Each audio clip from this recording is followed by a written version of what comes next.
সমন্বয়ক ছাড়াই চলছে যুদ্ধ। ইসরায়েলকে দিশেহারা করা ভয়ঙ্কর মোজাইক কৌশলটি কি? যুক্তরাষ্ট্র ও ইসরায়েলের নজিরবিহীন হামলায় সর্বোচ্চ নেতা আয়াতুল্লাহ আলী খামেনি সহ শীর্ষ সামরিক কমান্ডারদের মৃত্যুর পর পশ্চিমা বিশ্ব ভেবেছিল ইরানের প্রতিরোধ ব্যবস্থা হয়তো তাসের ঘরের মতো ভেঙে পড়বে, কিন্তু বাস্তবে ঘটেছে ঠিক উল্টো।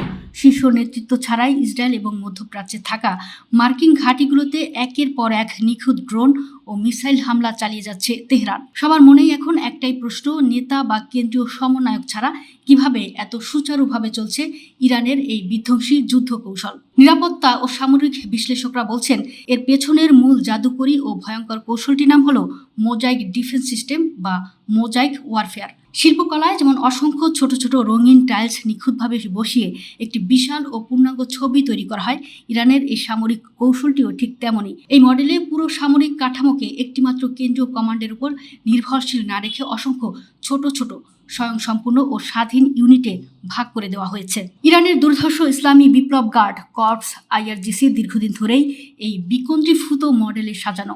এর প্রতিটি আঞ্চলিক ও কার্যকরী কমান্ডের নিজস্ব অপারেশনাল সক্ষমতা রয়েছে, অর্থাৎ কেন্দ্রীয় কমান্ড সেন্টার বা শীর্ষ নেতারা যদি শত্রুর হামলায় পুরোপুরি ধ্বংস বা নিহত হন, তবুও এই ছোট ইউনিটগুলো স্বাধীনভাবে ড্রোন, রকেট বা মিসাইল ছোড়ার চূড়ান্ত সিদ্ধান্ত নিতে পারে। এই কৌশলের সবচেয়ে বড় শক্তি হলো তথ্য বিচ্ছিন্নতা বা কম্পার্টমেন্টালাইজেশন। যুদ্ধের মাঠে আইআরজিসির এক ইউনিট অন্য ইউনিটের সম্পূর্ণ পরিকল্পনা সম্পর্কে বিন্দু বিসর্গ জানে না। ফলে কোনো একটি ইউনিট শত্রুর হাতে ধ্বংস হলে বা তাদের যোগাযোগ ব্যবস্থা হ্যাক হলেও পুরো সামরিক পরিকল্পনা ফাঁসের কোনো ঝুঁকি থাকে না।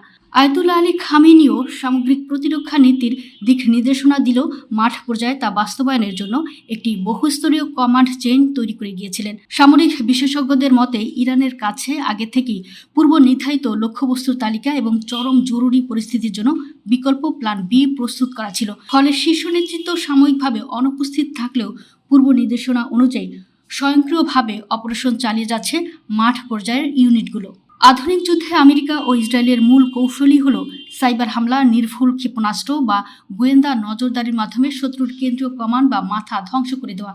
কিন্তু ইরানের এই বিকেন্দ্রীভূত মোজাইক মডেল শত্রুর সেই ছক চূর্ণ করে দিয়েছে। মাথা কেটে ফেললেও যেমন পৌরাণিক দানব হাইড্রার অন্যান্য মাথাগুলো জীবিত থাকে, ঠিক তেমনই একটি কমান্ড ধ্বংস হলেও ইরানের অন্যান্য ইউনিটগুলো সমান শক্তিতে পাল্টা আঘাত হানতে পারে। আকর্ষণীয় ব্যাপার হলো প্রযুক্তি নির্ভর মোজাইক ওয়ারফেয়ার ধারণাটি প্রথম তৈরি করেছিল খোদ যুক্তরাষ্ট্রের প্রতিরক্ষা গবেষণা সংস্থা ডারপা।